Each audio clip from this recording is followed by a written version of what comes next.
ഒന്ന് വിഴിഞ്ഞം വരെ പോയിട്ട് വന്നാലോ? ഞാനും ചേട്ടനും പിന്നെ എൻ്റെ ചേട്ടനും ചേച്ചിയും കൂടിയിട്ടാണ് പോയത്. പോയപ്പോൾ പാട്ടൊക്കെ ഇട്ട് ഫുൾ വൈബായിരുന്നു. ക്യാമറ ഓൺ ആക്കിയിട്ട് എന്തെങ്കിലും കാണിക്കാൻ പറഞ്ഞപ്പോൾ കാണിക്കുന്ന കോപ്രായാണ്. മിണ്ടാതിരിക്കാൻ കുറച്ച് കഴിയുമ്പോൾ പോകുമായിരിക്കും. നല്ല അമ്പലക്കുളമുള്ള ഒരു അമ്പലമാണ് ശ്രീവരാഹം ക്ഷേത്രം. അപ്പോൾ ക്ഷേത്രത്തിൻ്റെ കുളമാണിത്. പോകുന്ന വഴി കണ്ടപ്പോൾ ജസ്റ്റ് ഒന്ന് വീഡിയോ എടുത്തതേ ഉള്ളൂ. ഇവിടെ തൊട്ട് ഞങ്ങളുടെ എല്ലാ പ്രതീക്ഷയും തെറ്റിച്ച് മഴ പെയ്തു തുടങ്ങി. എൻ്റെ പൊന്നു അങ്ങെത്തും വരെ മഴയായിരുന്നു.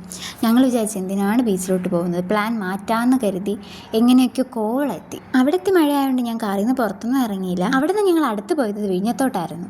വിഴിഞ്ഞത്ത് ഒരുപാട് കാഴ്ചകൾ കാണാമായിരുന്നു. ഒരുപാട് ടൈം വിഴിഞ്ഞത്താണ് ഞങ്ങൾ സ്പെൻഡ് ചെയ്തത്. അവിടെ നിന്ന് കുറച്ച് വീഡിയോസൊക്കെ എടുത്തു. പിന്നെ വഴിയിലൊരു ചർച്ച ഉണ്ടായിരുന്നു. ചർച്ചിൻ്റെ വീഡിയോയാണിത്. അത് കഴിഞ്ഞ് പിന്നെ നേരെ ഹാർബർ കാണാൻ പോയിട്ടുണ്ടായിരുന്നു. ഹാർബർ ആ കാണുന്നതാണ് ഹാർബർ. ഇതൊക്കെ ഡേ കാണുന്നേക്കാളും നൈറ്റ് കാണാൻ നല്ല ഭംഗിയുണ്ടായിരുന്നു. പിന്നെ ബോട്ട് നോക്കി ഒരുപാട് നേരം അവിടെ തന്നെ നിന്നു. ബോറടിച്ചപ്പോൾ ഞങ്ങൾ കുറച്ച് ഫോട്ടോസ് വീഡിയോസൊക്കെ എടുത്തിട്ടുണ്ടായിരുന്നു.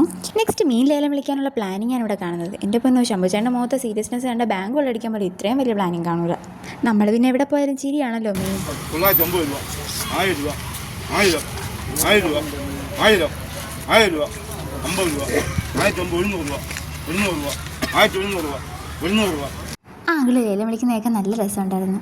അതുകൊണ്ട് ഞാൻ ജസ്റ്റ് വീഡിയോ എടുത്തതേ ഉള്ളൂ നിങ്ങളെ കാണിക്കാൻ വേണ്ടി. അവിടുന്ന് ഞങ്ങൾ കുറച്ച് മീൻ വാങ്ങിയിട്ടുണ്ടായിരുന്നു. പക്ഷേ വീഡിയോ എടുക്കാൻ മറന്നു പോയി. വഴി കണ്ട ഏതോ അമ്പലത്തിൻ്റെ ലൈറ്റാണ് ഇത്. അവിടുന്ന് കഴിക്കാൻ കയറിയിട്ടുണ്ടായിരുന്നു. അട്ടക്കുളങ്ങര ബുർജൽ മന്തിയിലാണ് ഞങ്ങൾ കഴിക്കാൻ കയറിയത്.